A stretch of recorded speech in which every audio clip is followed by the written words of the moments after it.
¿Qué tal? Muy buenas tardes a todos, queridos amigos. Y nuevamente, actualidad internacional y una hora para pensar junto a mi amiga y colega Gretel Ledo, a quien le doy la bienvenida. Hola Gretel, muy buenas tardes. Muy buenas tardes, Patricio. ¿Cómo estás? Muy bien, gracias a Dios. Bueno, saludamos a todos nuestros seguidores y también a todos aquellos que están colaborando económicamente con el sostenimiento del canal. Y además, bueno, por supuesto, invito también a todos mis seguidores a seguir el canal de Gretel, que buscan Gretel Ledo en YouTube y van a encontrar sus contenidos donde también van a tener distintos enfoques para pensar. Además, vos salís en Radio Perfil. ¿En cuántos otros medios estás saliendo, Gretel? Estoy saliendo fija en Radio Perfil los viernes con análisis internacional y escribo también columnas. Pero ahora me estoy enfocando más en estos contenidos audiovisuales porque el ida y vuelta es bastante interesante. Me imagino que a vos, Patricio, te sucede lo mismo. Sí, Hay sí, sí.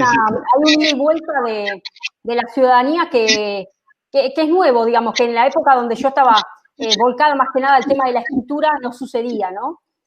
Así que bueno, estoy prácticamente volcada a los contenidos audiovisuales y por supuesto la radio sí fija, que estoy los viernes en Radio Perfil.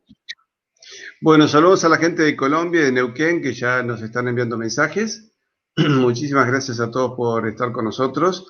Y bueno, pero también salís en Italia. Sí, eso me olvidé, me había olvidado. Sí, es audiovisual también. Bueno, sabes que el otro día no sabes lo que me pasó, fue tremendo. Esta semana me llamaron para salir en vivo desde Roma, yo digamos reportando desde Buenos Aires, después estaban desde Río de Janeiro y el otro analista estaba en Los Ángeles, ¿no? Y claro, vos sabés que este medio, o sea, en general, digamos, son todos pro Biden. O sea, en un momento, bueno, me preguntaron cuál era la tesitura de los medios de comunicación en Argentina y también de la dirigencia política en general. Le dije que, por supuesto, hay una mayoría que está alentando, bueno, la candidatura del ex vicepresidente de los Estados Unidos, tal es así que tanto Mauricio Macri como el oficialismo salió justamente a apoyar este triunfo, ya directamente dándolo como ganador. Al margen de todo eso, los medios de comunicación, una voracidad tremenda por una instalación.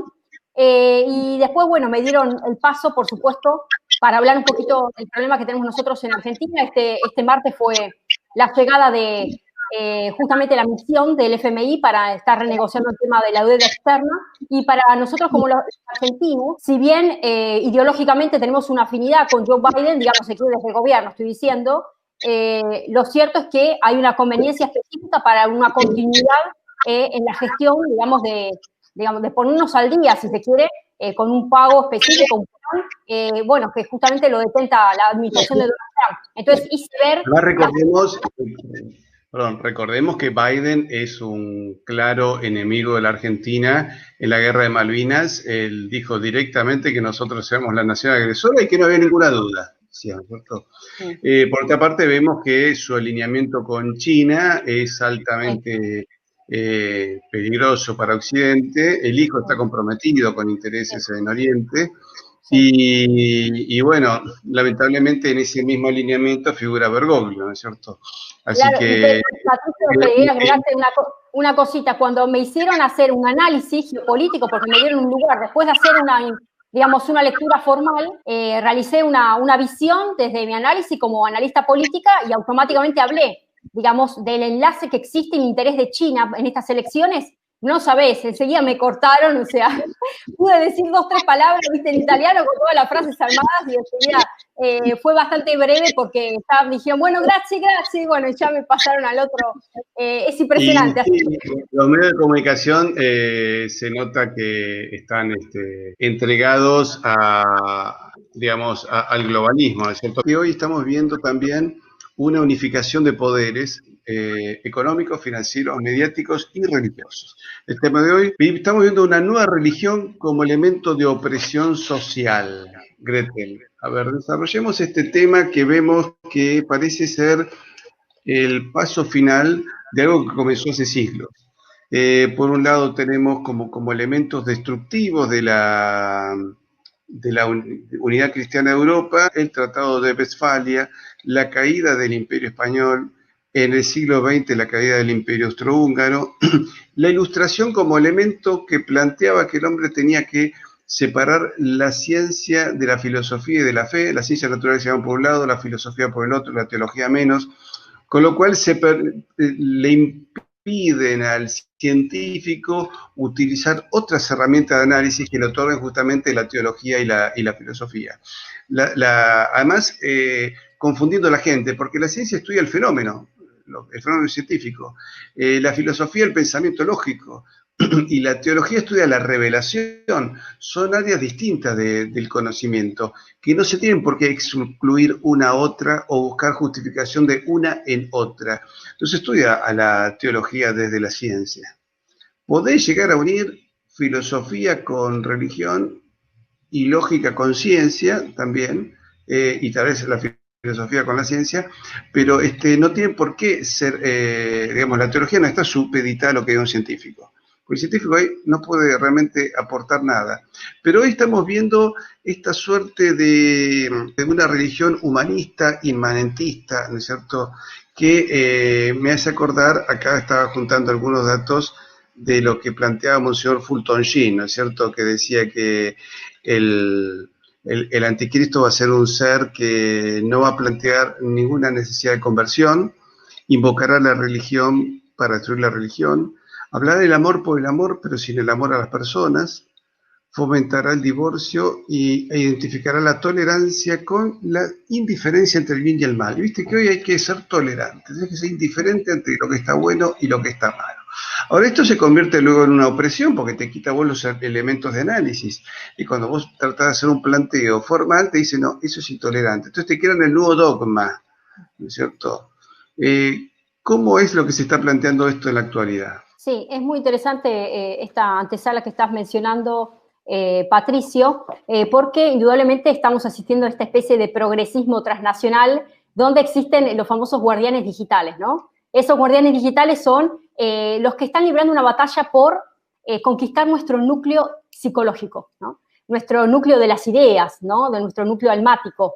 Y tienen ese rol tan pormenorizado de ir tejiendo un cierto paradigma que sobrevuela las libertades individuales y tiene que ver con la conquista por la defensa identitaria de paradigmas, de cosmovisiones, de derechos que aglutinan a determinados grupos, ¿no? Entonces hablamos de los grupos LGTBI, hablamos de la ideología de género, hablamos de la defensa de derechos de cuarta generación, me refiero a los derechos ambientales, son aquellos derechos que digamos, en términos jurídicos, tienen incidencia colectiva, ¿no? También en la defensa del consumidor, también es un derecho de incidencia colectiva, es un derecho, si se quiere, de cuarta generación.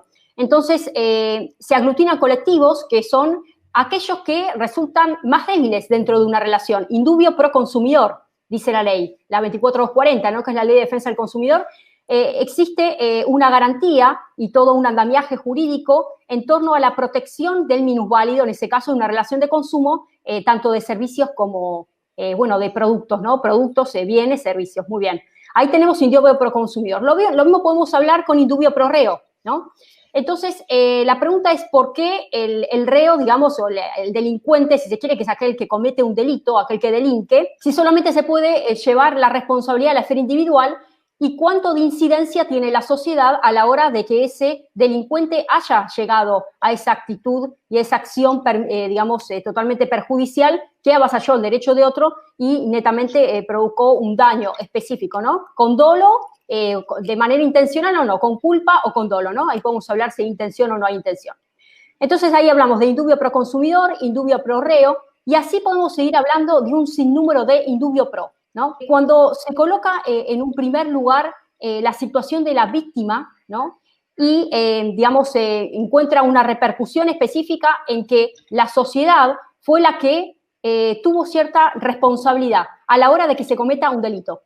Entonces, la indiferencia de la sociedad, la ausencia, digamos, de recursos para que esa persona pueda desarrollarse en todo su potencial, vale decir, está desempleado, está desocupado, hace que caiga en la delincuencia, caiga en la droga y caiga justamente en el delito, encuentran en la sociedad una responsabilidad activa. Entonces, lo que va a decir toda esta nueva corriente es que por encima de las responsabilidades individuales existe una responsabilidad social. Entonces, la sociedad también es artífice y responsabilidad, digamos, sustancial a la hora de juzgar o no cuál es el lugar de la víctima, ¿no? Entonces, por eso está toda la famosa teoría garantista, ¿no? Vos sabés que hay una teoría garantista, bueno, la línea Zaffaroni, yo me formé para colmo con la cátedra Zaffaroni, así que en la facultad.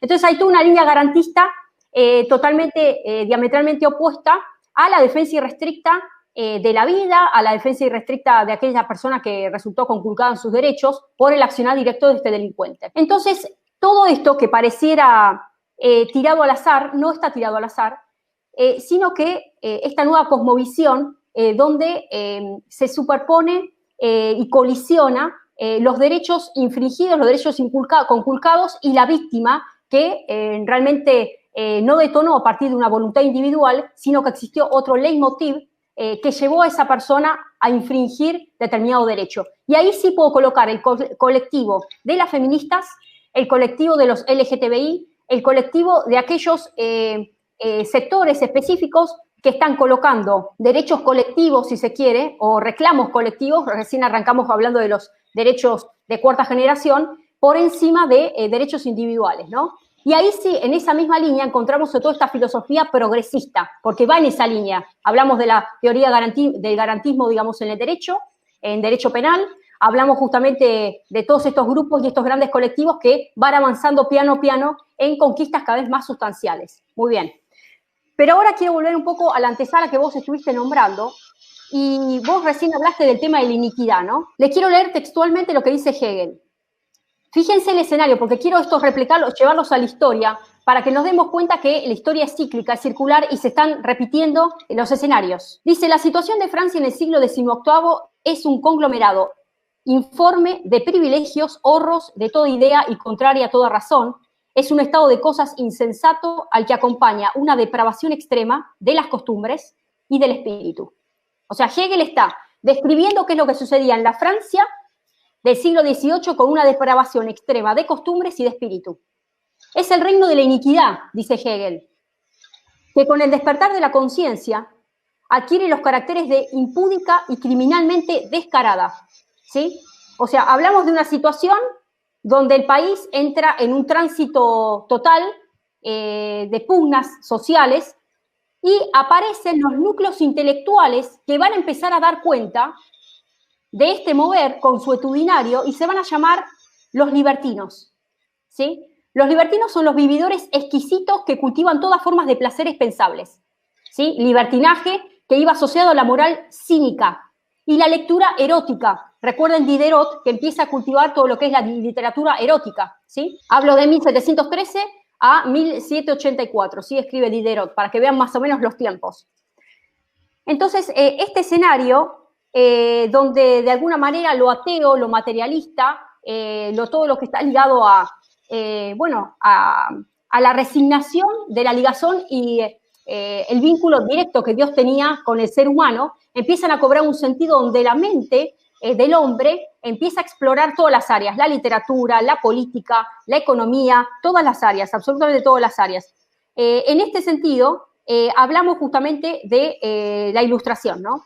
La ilustración entendida, y acá también les quiero leer, dice, con la ilustración se acomete la muerte de Dios. La razón sustituye el lugar que Dios ocupaba en el campo del conocimiento y de los valores, ¿sí? Dios ya no será el sol que ilumina el mundo, sino que ese lugar lo va a ocupar justamente la razón. La diosa razón va a explicar al mundo y será el garante de la existencia.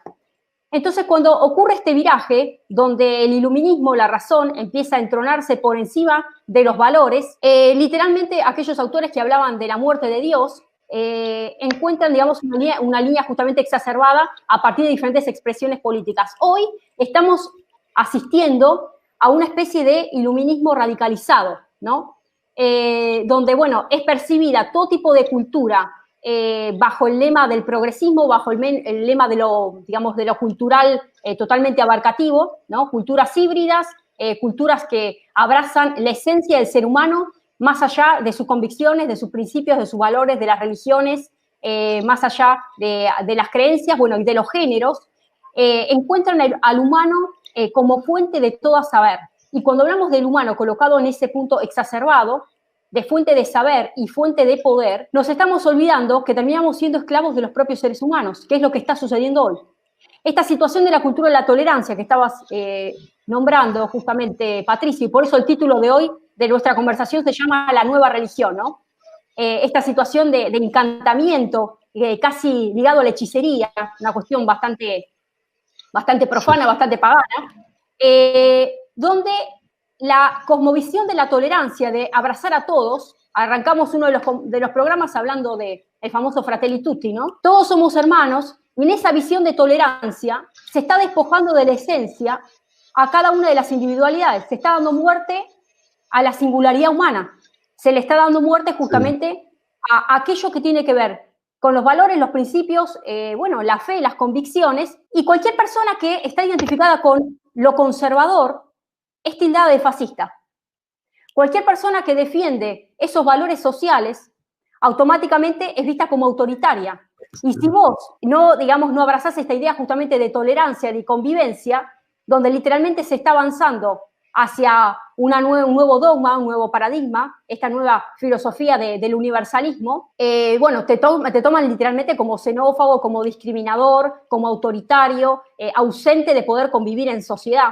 Ahora bien, esa convivencia en sociedad donde se ha desvirtuado el entramado social, los valores, que recién arrancamos como Hegel estaba mencionando la iniquidad, está avanzando justamente de una sociedad prostíbular, literalmente, ¿no?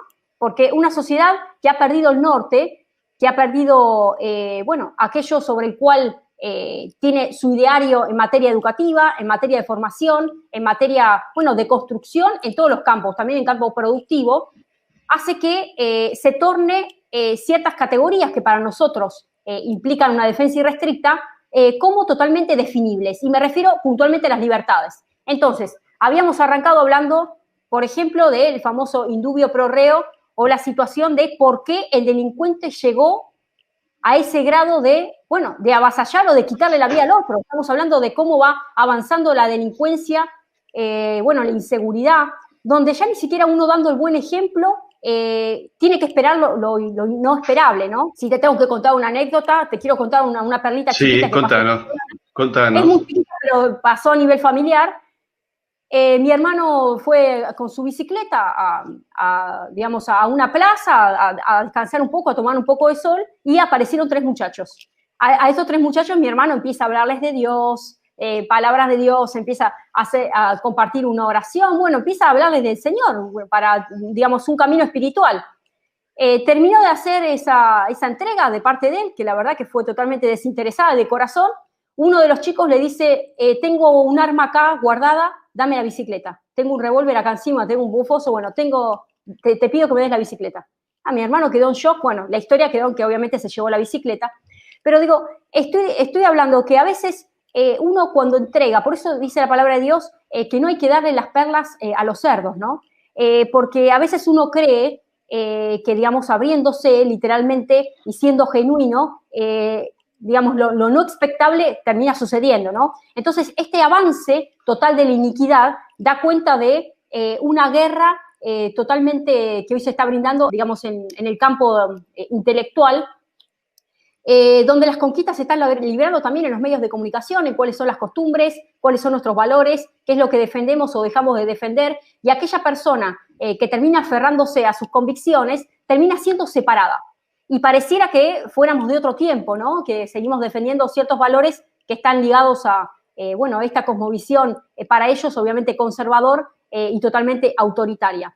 Ahí es donde hablamos justamente de esta especie de colonialismo nuevo que se está ejercitando, donde hay un nuevo avance de este nuevo siglo de las luces, totalmente en un oscurantismo apoteótico, donde el objetivo central va a ser la separación del hombre de Dios, ¿no? Por eso hablamos de un mundo totalmente desvirtuado, donde los delincuentes son las víctimas y las víctimas son virtuosos. Las víctimas son seres virtuosos, porque las víctimas llegaron a ese lugar porque la sociedad los colocó ahí. La sociedad tiene una cuota parte de responsabilidad. Vos y yo tenemos responsabilidad directa en por qué esa persona comete o no tal o cual delito. O sea, se ha movido el escenario, de las responsabilidades individuales para que todo caiga sobre el plano social. Entonces, lo social cobra un escenario tan magnánimo que se están pulverizando las individualidades. Por eso estoy hablando de los famosos reclamos sociales. Con lo cual la culpa es de nadie. Exactamente. En la entrevista a Sor Marie de la Salles Sequeiros, que es una monja argentina que está en Francia, ¿no? Y ella explica un libro de Philippe de Villiers, un intelectual católico con el cual creo que coincidiría mucho, que dice, están preparando al francés para que no tenga más identidad, para que nazca sin sentido de pertenencia, no tiene ningún arraigo con la tierra, por tanto no espera nada, no recibe cultura, no puede recibir tradición y se va sin dejar nada. Con lo cual no tiene sentido de linaje, no tiene sentido de patria, pero tampoco tiene sentido de propiedad. Con lo cual entra perfecto esto de la renta universal para todo el mundo y que todos somos iguales incluso a los animales. El concepto de Philippe de Villiers, que era un político francés que un día se hartó y se fue de la política, donde dice, se plantea un francés que no tenga ningún tipo de raíz con su cultura francesa, ¿no?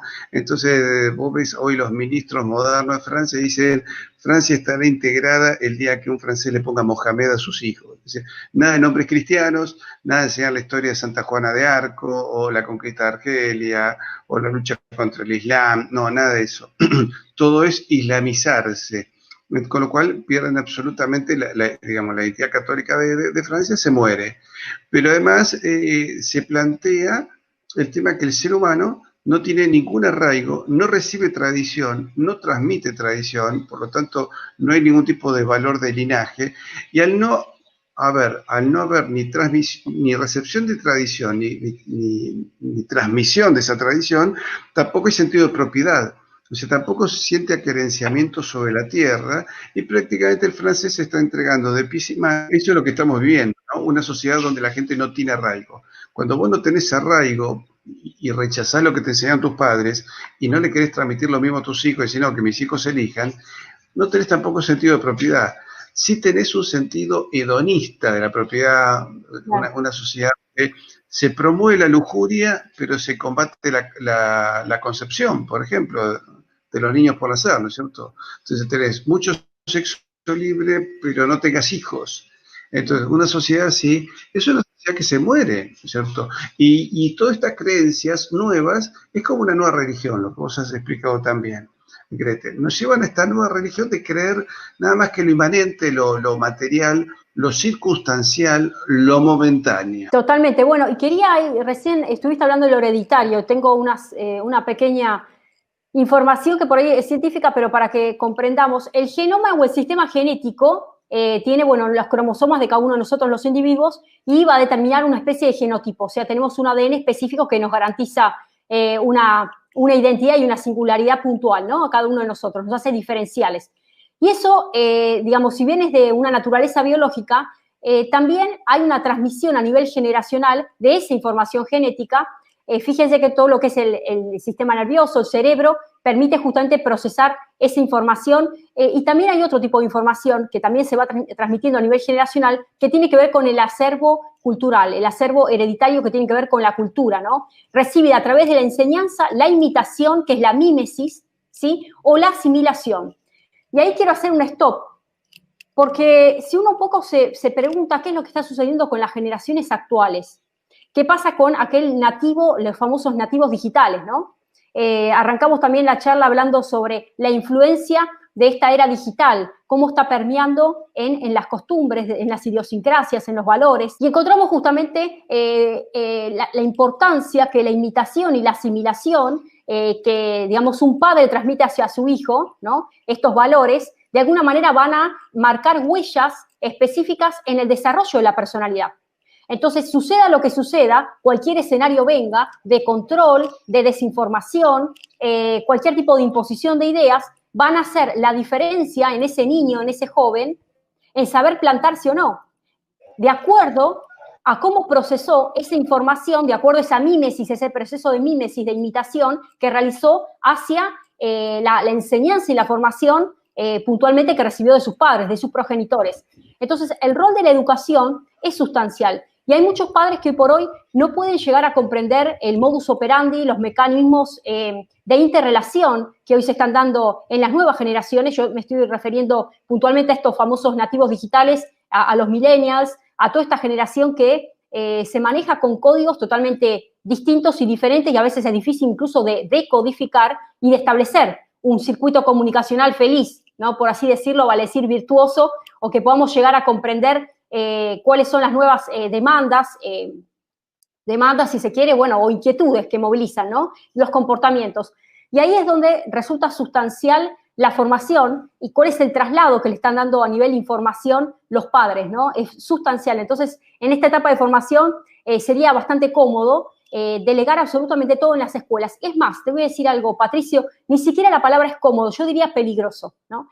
En un modelo donde estamos programa a programa desarrollando la injerencia de esta agenda global, de este famoso globalismo, que ha bajado un sinnúmero de políticas, donde ya lo vemos en materia de salud con el tema de la OMS, lo vemos en materia de seguridad, lo vemos en materia transversal y en todas las líneas de desarrollo político con la Agenda 2030, y también lo vemos en materia educativa, ¿no? Fíjense que Argentina, los exámenes PISA que viene dando año tras año, cuando realmente se está postulando, dan un nivel en lo que es formación de matemáticas totalmente obtuso de parte de los alumnos. O sea, el nivel de pérdida de conocimiento, digamos, y de nuevas capacidades y nuevas formaciones hoy está empeorando día a día. Eso hace que sea muy complejo y muy difícil encontrar un escenario, si se quiere, bueno, plausible para las nuevas generaciones.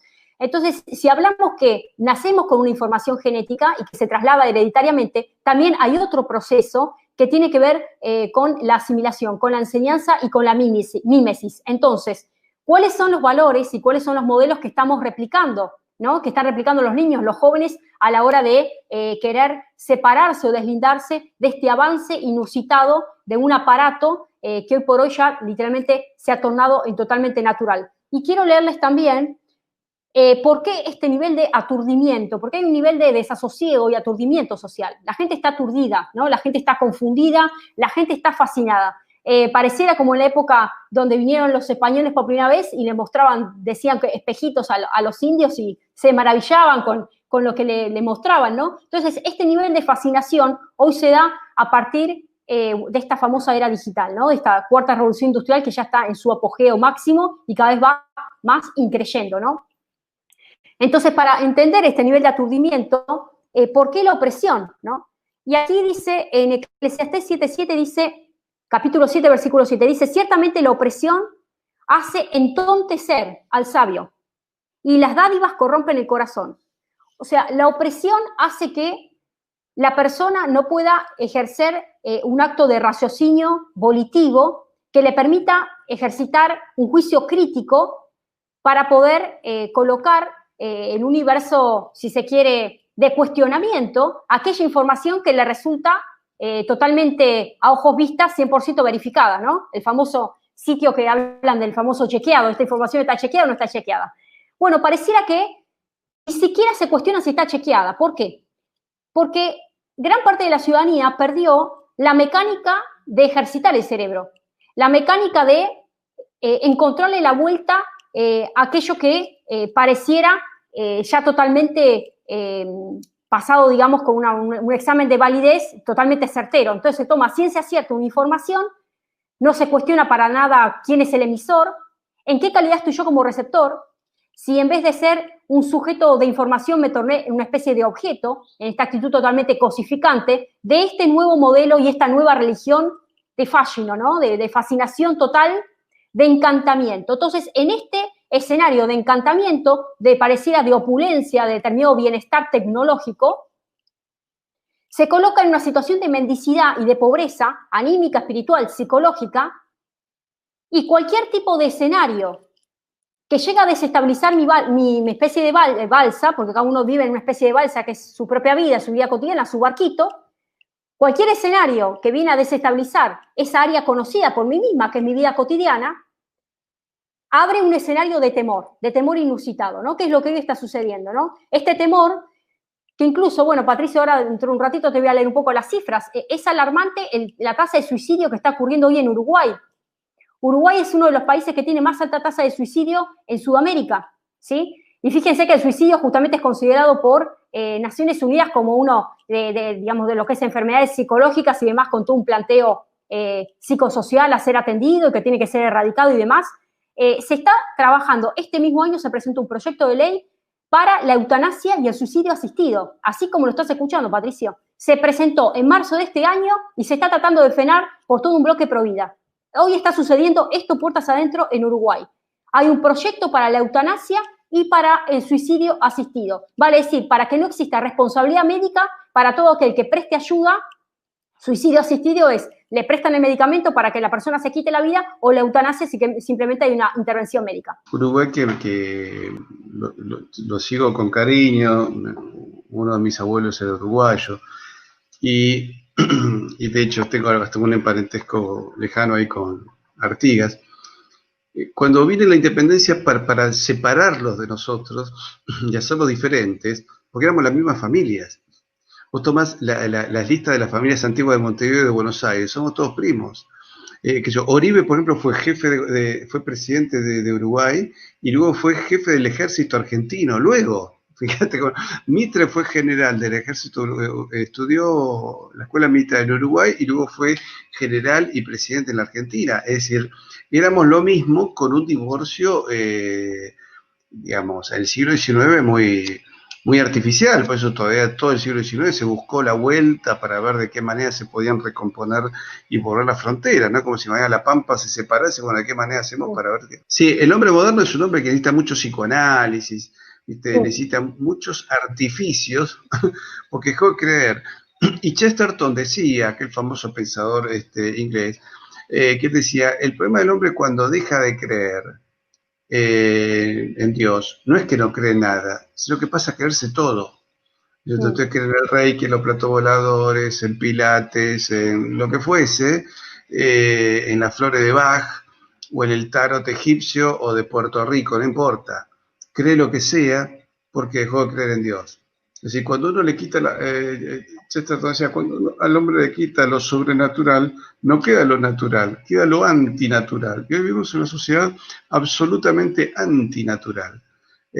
Ahora, curiosamente, cuando a los jóvenes le das algo de tradición antigua, a mí llama la atención en Buenos Aires, por ejemplo, la cantidad de festivales medievales que hay. Y a los jóvenes les encanta ese mundo. Las fiestas medievales son altamente populares. Pero bueno, está, por ejemplo, Philippe de Villiers, este pensador católico francés, creó un parque temático que se llama Puy de Fou, que es la historia medieval de Francia hasta el levantamiento de la Vendée en la Revolución Francesa.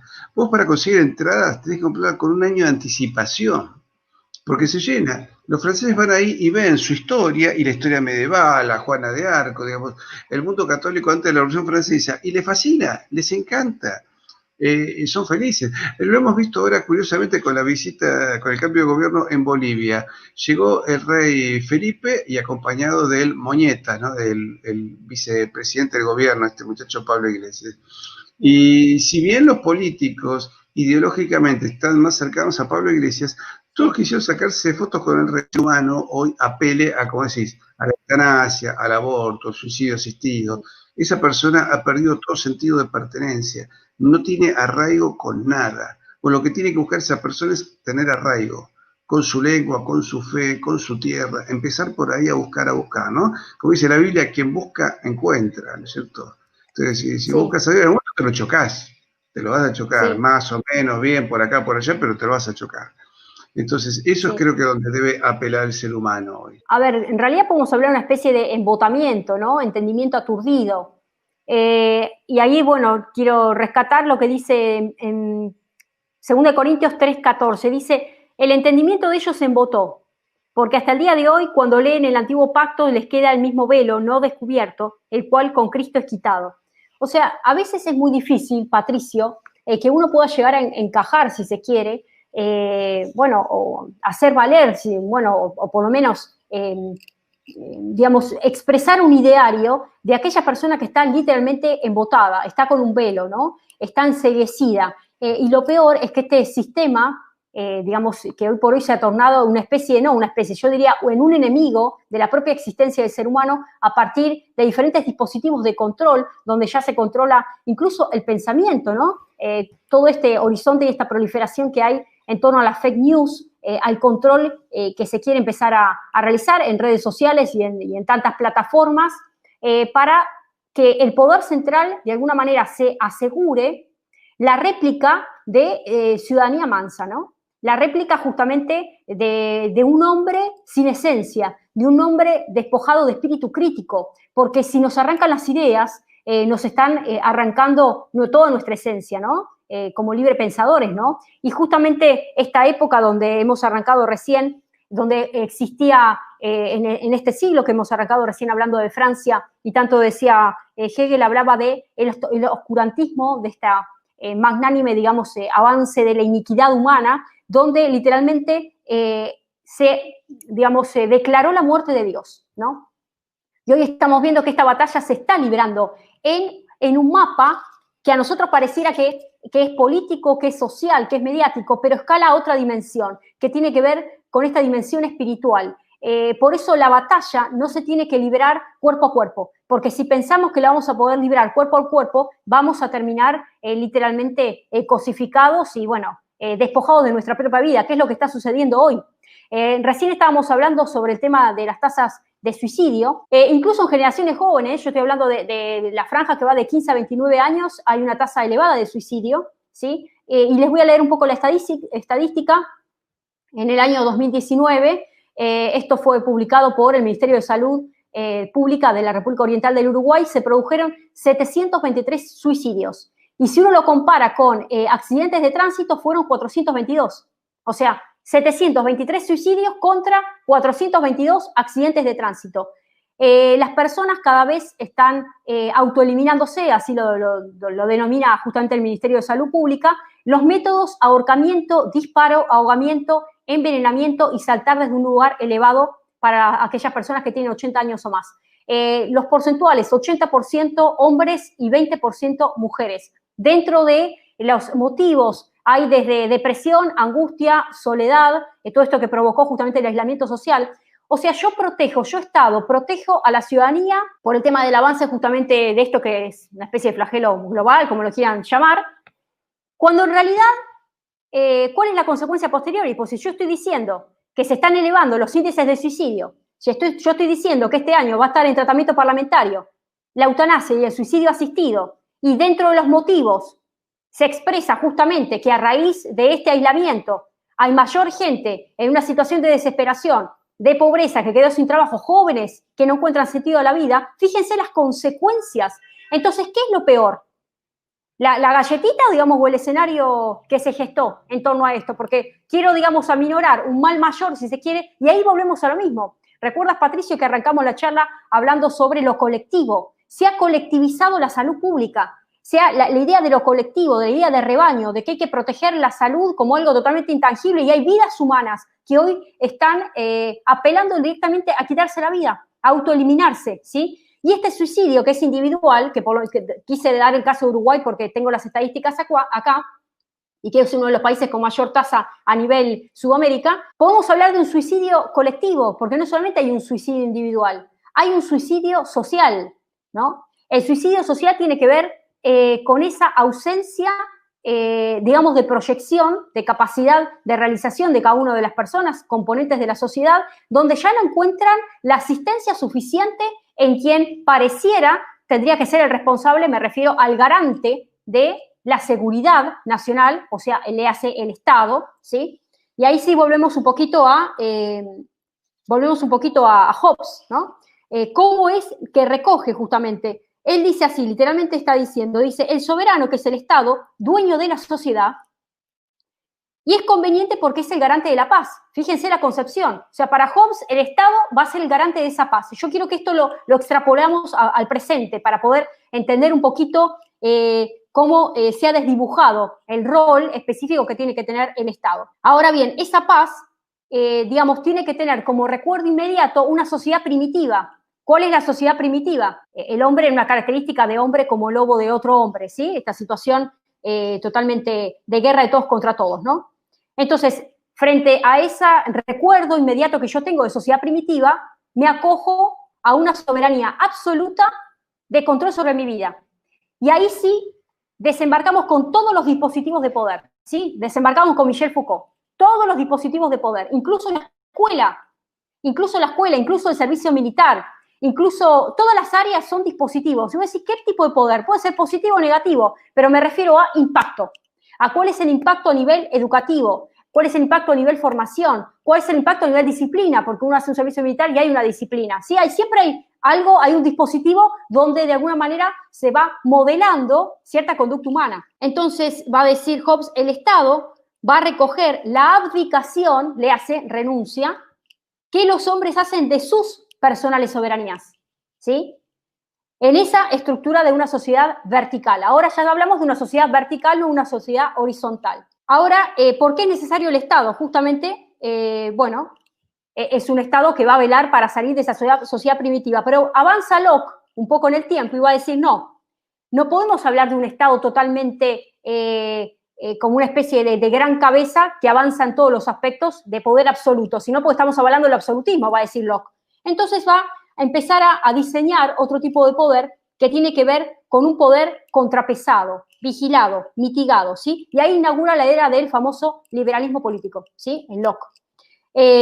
Y bueno, más tarde, ahora sí quiero ir directamente a Montesquieu, que justamente habla de la división de poderes, donde va a avanzar todavía más en esa perfección de poder y dice, bueno, el espíritu justamente del Estado tiene que estar en una base de división de poderes para que todos los aspectos sean contemplados y no se hable simplemente de un absolutismo. Se supone que ese avance, que van dando piano a piano los contractualistas y los pensadores de la época, tendrían que encontrarnos a nosotros, la sociedad civil, en un plano de realización y de sociedad feliz o virtuosa más realizada. Se supone que las ideas avanzan, se supone que los modelos políticos se perfeccionan, se supone que los logros, ¿sí? Las grandes conquistas individuales nos van a llevar a nosotros, los ciudadanos, a niveles de otras glorias y otros estadios. Pero hoy estamos evolucionando. Hoy estamos encontrando un Estado opresor desde las ideas. Hoy encontramos un Estado manipulador desde los conceptos, desde el relato, desde las situaciones marcadas y las vidas cotidianas totalmente cuadriculadas. Y ahí sí, les quiero leer, y esto les va a gustar, les voy a leer un poquito a Alfonsina Storni. Y dice así, casas enfiladas, casas enfiladas, casas enfiladas, cuadrados, cuadrados, cuadrados, casas enfiladas. Las gentes tienen ya el alma cuadrada, ideas en fila y ángulo en la espalda. Yo misma he vertido ayer una lágrima, Dios mío, cuadrada. O sea, esto es Cuadrados y ángulos de Alfonsina Storni. Yo creo que más claro que Alfonsina Storni, que nos está diciendo hacia dónde estas sutilezas que van permeando de a poco a poco en el inconsciente, van adquiriendo modalidades, disciplinas, dispositivos y van dejando poco a poco el dominio propio en un estadio donde hay un frenesí y un avance de la iniquidad totalmente despojada de nuestra esencia. Las convicciones han quedado en el desuetudo, los principios también. Dios quedó fuera de moda. Dios es de otro tiempo, Patricio. Dios es del pasado, ¿sí? La Biblia ya no es un libro antiguo, la Biblia es desactualizada. Entonces, cuando recién arrancamos hablando de cómo fue el avance justamente de esta pernición, que también se dio con el tema de la literatura erótica, hoy encuentra su mayor exponente este avance literal sobre, bueno, este iluminismo inusitado, donde lejos de ser iluminismo es oscurantismo, ¿no? Y ahí sí les quiero leer también un poquito a Michel Foucault para que lo contextualicemos con el presente. Y va a decir así, va a decir, a la peste responde el orden. Tiene por función desenredar todas las confusiones. La de la enfermedad, que se transmite cuando los cuerpos se mezclan. Contra la peste, que es mezcla, la disciplina hace valer su poder, que es análisis. Clarísimo. Nos está diciendo que la peste es sinónimo de mezcla. Y para poder eliminar esa peste, hay que empezar a trabajar sobre el campo de la disciplina. Y el mejor escenario, justamente, para un político, es el escenario de la peste, porque va a crear un mecanismo inusitado de mayor autoritarismo y de mayor avance de este gran sueño político que pone en marcha estos aparatos represores. Y yo no me refiero, en principio uno dice, bueno, pero Gretel, vos estás hablando de la represión física, y acá estamos hablando de la represión almática, psicológica, la represión espiritual, la represión productiva. Yo me pongo en el lugar de todos aquellos productores que viven en el interior del país, que son el motor, que son la fibra más preciada que tiene nuestra Argentina para poder desarrollarse. Y esto pareciera muy nacional lo que estoy diciendo, pero esto se aplica a cualquier escenario. porque este escenario está golpeando todas las realidades, ¿sí? Vamos a Italia, lo que está sucediendo. El otro día fue tremendo las reprimendas en Bolonia, lo habrás visto, ¿no? En la calle lo que sucedió fue tremendo. En las calles ya la ciudadanía no aguanta más. O sea, sale la policía a defender lo indefendible con garrote directamente y los italianos, hablo de Bolonia, ¿eh? Yo viví en Bolonia, conozco. Estoy hablando del norte de Italia con otra idiosincrasia ya. Digamos, el italiano medio no come vidrio. Esa es la situación. Entonces, lo que se replica en Italia está sucediendo también acá. Yo creo que falta un poquito más, casi nada, para que esto en algún momento va a volar por los aires. No lo digo en el sentido fantasmagórico, sino en un sentido de despertar cívico, ¿eh? Siempre estoy hablando de una situación de reagire, ¿no? De reaccionar, ¿no? De parte de la ciudadanía. Lo que vos decís, el tema justamente del productor y sobre todo el productor agropecuario, una de las cosas por las cuales yo creo que se ha tratado de destruir la producción agropecuaria es porque se destruye el arraigo que tiene esa gente. Yo estuve en febrero dando una serie de charlas en el interior y hablando con productores agropecuarios, uno ve qué sentido de familia, sentido de patria, sentido de trabajo, y son realmente personas que producen, que generan modernidad, que generan fuentes de trabajo, que tienen pensamiento lógico, sentido de religión, tienen todo un sentido de trascendencia.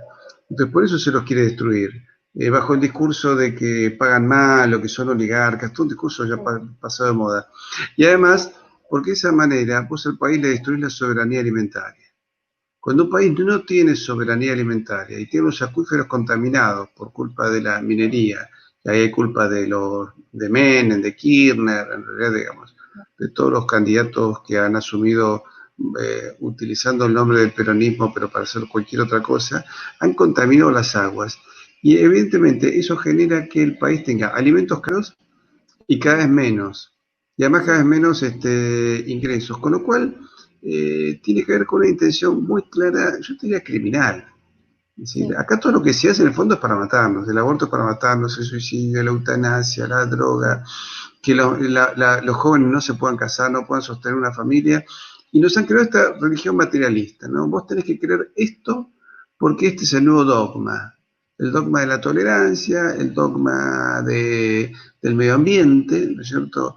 Unas cosas que dicen que los últimos tiempos van a estar gobernados por estos conceptos del medio ambiente, que lo hemos criticado tanto en los documentos de Bergoglio, que están muy alejados del pensamiento de los papas como León XIII, Pío XII, Pío XI, San Pío X. No tiene nada que ver Bergoglio con los últimos papas del siglo XIX y la primera mitad del siglo XX. Entonces, bueno, estamos en este momento con ese problema. Acá me recuerda uno de nuestros seguidores, Gómez Centurión, hablaba de la importancia de la ruralidad. Y eso es cierto.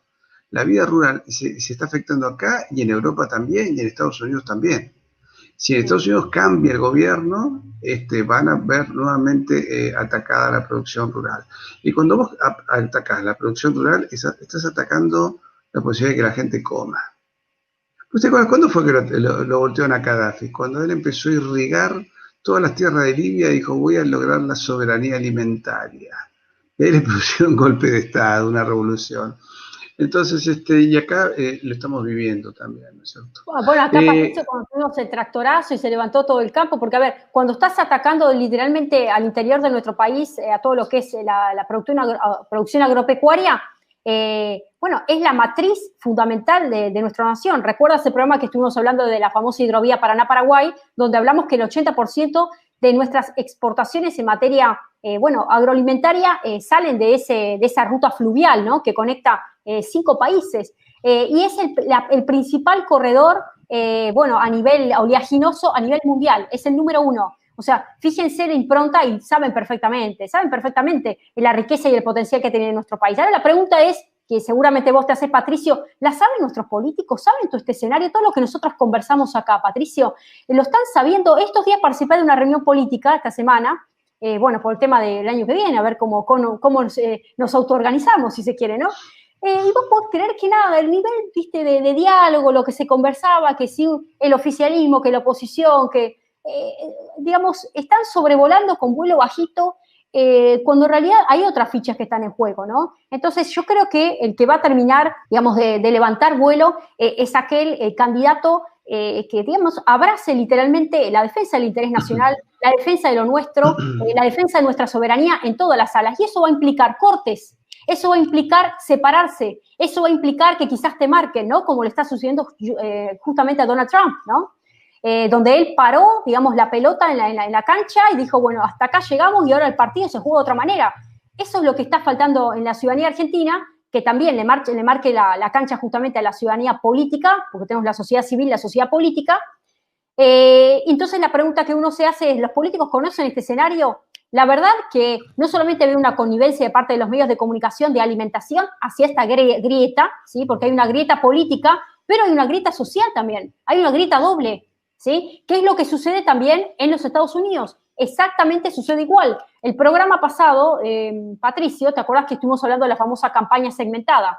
¿No? Por la gran cantidad de nichos que tuvieron que cubrir los candidatos, el voto latino, el voto, lo que es el voto hispánico, todo lo que es el voto afroamericano, el voto LGTBI, todas las áreas específicas, los industriales, la gente del campo, la clase media tradicional, los trabajadores. Y acá en Argentina, llegado el caso, simplemente se apela a una única campaña, y esa campaña gira en torno a la pobreza. Entonces, yo no encontré todavía un candidato que haga campaña en torno a la riqueza, que haga una campaña en torno a cómo generar y levantar un país adelante, porque la gente se encaso, llega un momento, nosotros arrancamos de esta charla hablando que tenemos que hablar de la inclusión social, con el lema famoso de la tolerancia, que es esta situación total naif, que en realidad está generando una especie de odio inusitado, porque hay una guerra de todos contra todos. Por eso hablo de otra grieta, que es la grieta social, es la grieta que se está librando adentro de la sociedad, de la cual los propios políticos se están comiendo, ¿sí? Y aquellos que abrazan la situación de pobrismo estructural para seguir reeditando esta situación de concentración de poder, ¿no? Entonces, creo que aquel candidato que sobrevuele por encima de este escenario, que defienda justamente los intereses nacionales, el interés del pueblo, el trabajo, la dignidad humana y la dignidad está asociada no solamente al trabajo, sino a la libertad de pensamiento, la libertad de ideas, ¿no? Que no existe una confiscación permanente sobre la propiedad privada, confiscación sobre la educación de nuestros hijos, de aquellos que tienen hijos, están confiscando literalmente la libertad y el libre albedrío de ejercicio de pensamiento crítico de parte de los niños. Por eso arrancamos con los dispositivos de poder. El dispositivo clave más sagrado para este nicho totalmente maléfico es la escuela. La escuela se tornó en una especie de espacio cerrado, reticular, recortado, vigilado, donde se permea en las nuevas generaciones, y esas generaciones que ya salen totalmente amorfas, salen totalmente con ausencia de pensamiento crítico, luego más adelante van a ser las próximas filas de la extrema izquierda que van a reeditar estos campos de batalla que se libran en la calle. ¿Me explico? Entonces, lo que también ya está sucediendo en Norteamérica y ha sucedido en Chile, en Argentina, cuando llega el momento de este tipo de manifestaciones inusitadas, encuentran un asidero ideológico a partir del saqueo y de vaciamiento de principios y valores de toda una generación, ¿sí? Hoy es muy difícil encontrar un joven que no se autodenomine perteneciente a la izquierda, porque si vos no sos de la izquierda, directamente, prácticamente no sos ser humano, ¿sí? Porque vos no te sentís identificado, ¿no? Con todas estas famosas banderas que se están levantando a nivel clamor social, que vienen avanzando sobre aquellos que defendemos otros principios y otros valores, ¿sí? Por supuesto, nadie de nosotros está hablando de un Estado, de un mercado totalmente ligado a un lucro desmedido, donde no exista la cuestión social, para nada. Al contrario, nosotros, por lo menos en mi caso, creo que Patricio también, convenimos en un desarrollo de un mercado donde exista un Estado que hacia determinadas áreas específicas que tienen que ver con políticas de Estado que son indelegables, queden en cabeza de la parte pública, me refiero, que sean políticas de Estado, ¿no? Y no estén totalmente libradas al mercado, ¿no? Entonces, ahí es donde tenemos que encontrar el equilibrio entre el frenesí inusitado del lucro, que por supuesto es una de las características específicas del sector privado, estoy hablando de una situación totalmente de derecha extrema, y por el otro lado, un avance de este socialismo falso, esta falsa bandera que se ha levantado, que literalmente abraza la idea totalmente autoritaria, porque pareciera una especie de régimen soviético o régimen comunista que se está imponiendo. O sea, acá no estamos con el Partido Comunista Chino, pero literalmente muy alejados no estamos de la realidad. Vos sabés que cómo estamos en nuestra vida diaria. Puedo decir justamente que nuestros políticos siempre hablan un lenguaje del pobrerismo y nunca de crear riqueza, ¿no?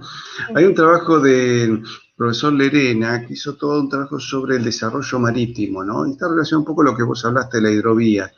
Y claro, Argentina mira permanentemente de espaldas al mar.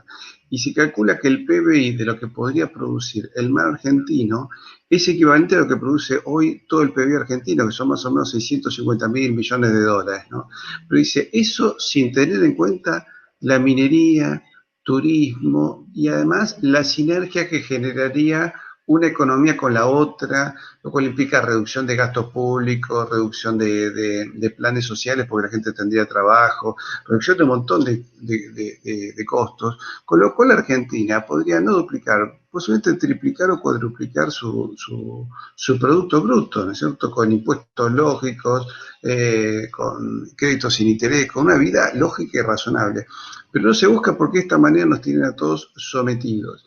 Y en el fondo, este sometimiento es un espíritu absolutamente antirreligioso. No, que este gobierno que dice que está preocupado por nuestra salud, pero en el medio de todos nos genera problemas cardíacos, problemas de gente con cáncer que no se puede atender, problemas de psicosis, como decir, suicidios, hambre, desesperación, divorcios, todo esto que ha generado, y eso no lo cuentan, ¿no es cierto? Y el empobrecimiento que va a generar cada vez más y más daño, gente que no puede formar una familia, y en el medio nos quieren abortar a nuestros hijos, entonces, y de paso hasta se habla de eutanasia de los mayores. Entonces, ¿de cuándo Fernández está preocupado por la salud? Claro. No le puedo creer nada, no le puedo creer nada. Evidentemente hay un acto de mala fe.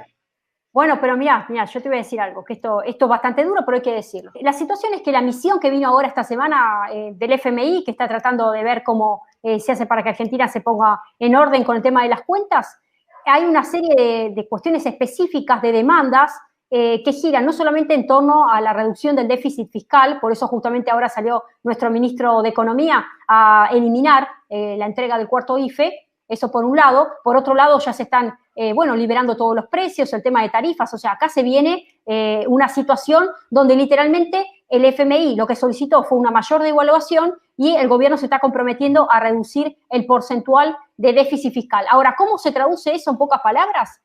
Se está desatando, digamos, el cinturón de alguna manera que va a comenzar un estallido social, porque esto es un impuesto directo hacia los ingresos de la clase trabajadora, ¿sí? Aquel que es cuenta propista, aquel que tiene una pequeña pyme, aquel que directamente está en negro, tiene una economía totalmente informal y está subsistiendo día a día.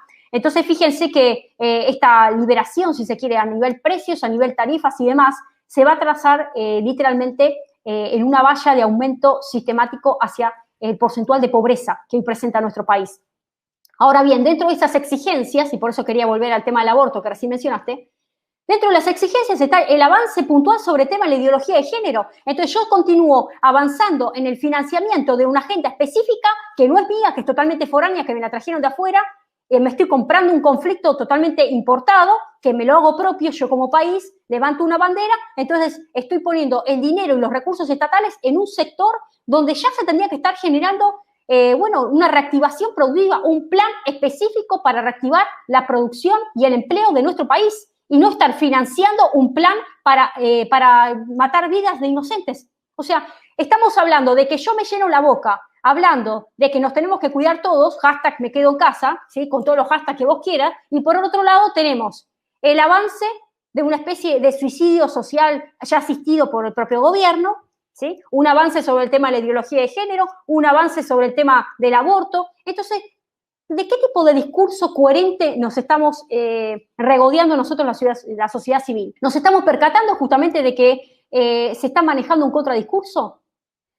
Acá se está manejando una agenda que excede justamente a la réplica, si se quiere, o la respuesta sobre demandas específicas de la ciudadanía. Se supone que la clase política tiene que responder a aquellas demandas sociales, por lo menos la ciencia política, la definición de la ciencia política. Ingresan las demandas al input, el input traducido como demandas sociales, ingresan a la esfera política, emanan de la sociedad civil como una esfera social, ingresan a la esfera política y se traduce en un output. Ese output va hacia la esfera económica, ¿sí? Con un programa económico, la esfera educativa, en todas las áreas, ¿sí?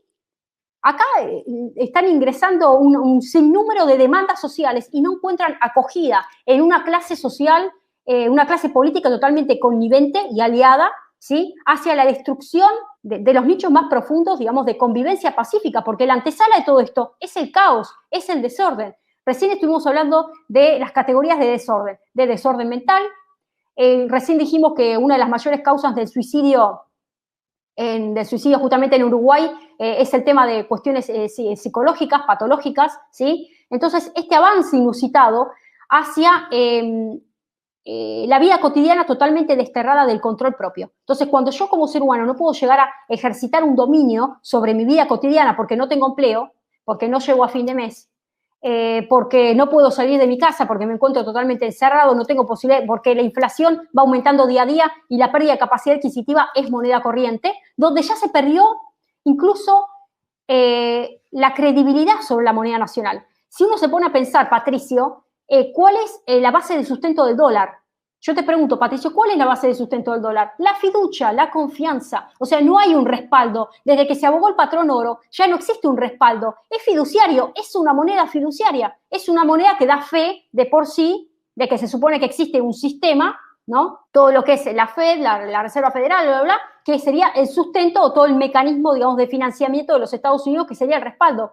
Es una mentira, o sea, ellos tienen la maquinita y emiten. Entonces, sí, así como existe una confianza, es algo totalmente inmaterial, ¿sí?, es una moneda fiduciaria, ¿por qué no pensar en una nueva moneda nacional fiduciaria que se despegue de este escenario del dólar? Porque si no tenemos moneda nacional, no podemos proyectarnos como país.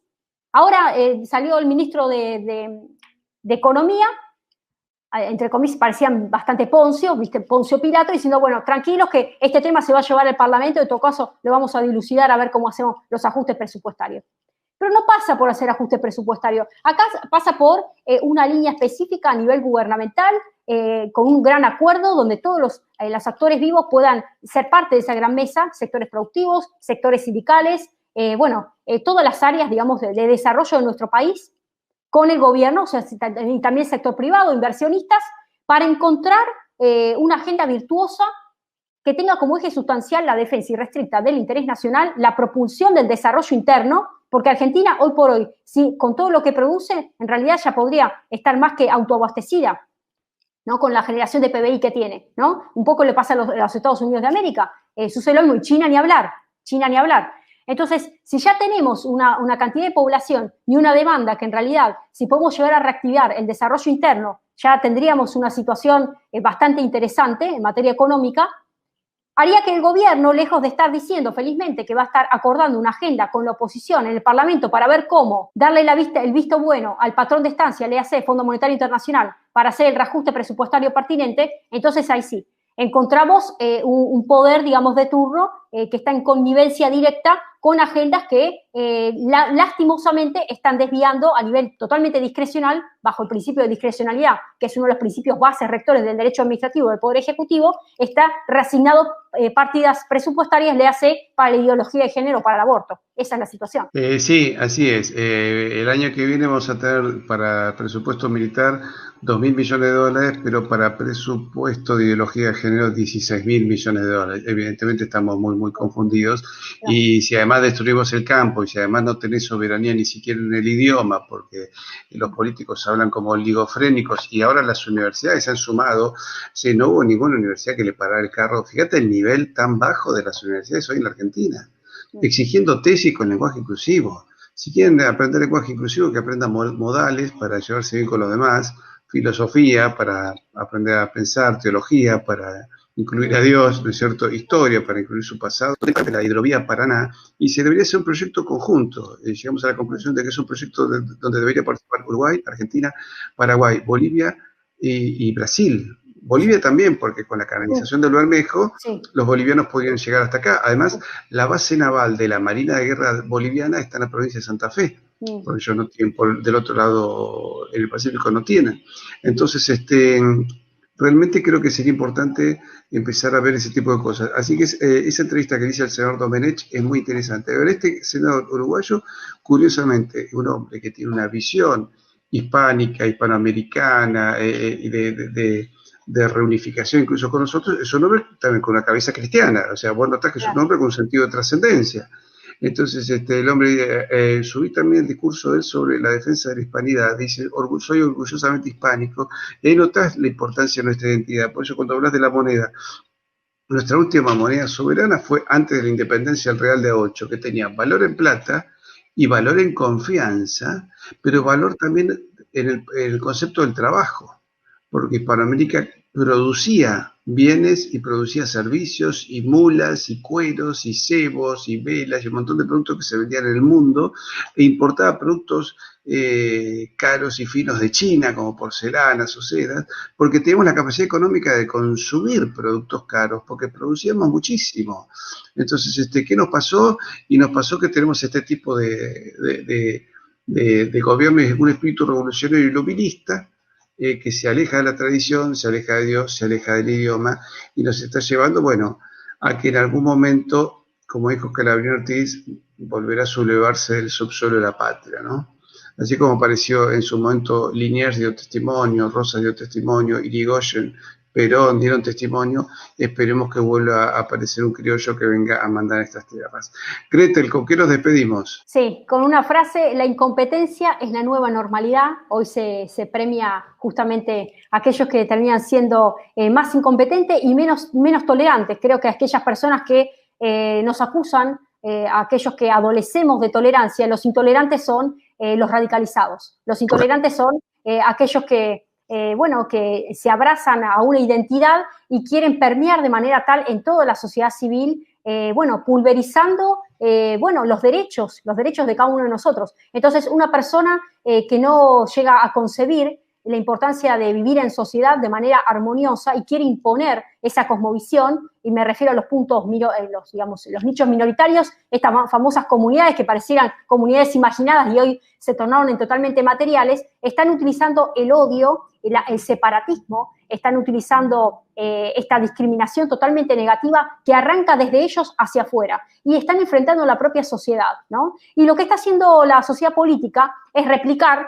esas expresiones justamente, totalmente hostiles, ¿no? Entonces, cuando la sociedad política se hace eco de esa grieta social, literalmente están viviendo, están, perpetrándose en el poder en un lugar que ha denostado a la ciencia política. Yo creo que la dirigencia política hoy mismo está denostando a lo que es la ciencia política, ¿sí? Lo que implica la política. La política tiene que estar al servicio de la ciudadanía. Un político es un servidor, por encima de todas las cosas no es un funcionario, no se le paga un sueldo, no está trabajando, es un servidor público, ¿sí? Así como aquella persona que es un médico es un servidor, aquella persona que realiza, trabajo comunitario, una persona que está predicando la fe desde el espacio que sea, es un servidor, ¿sí? Bueno, un político es un servidor. Entonces, la noción de servicio público, de compromiso hacia el otro, hacia mi prójimo, tiene que desarrollar un nivel de amor que escale a cualquier apetencia personal, que escale a cualquier situación de querer perpetrarse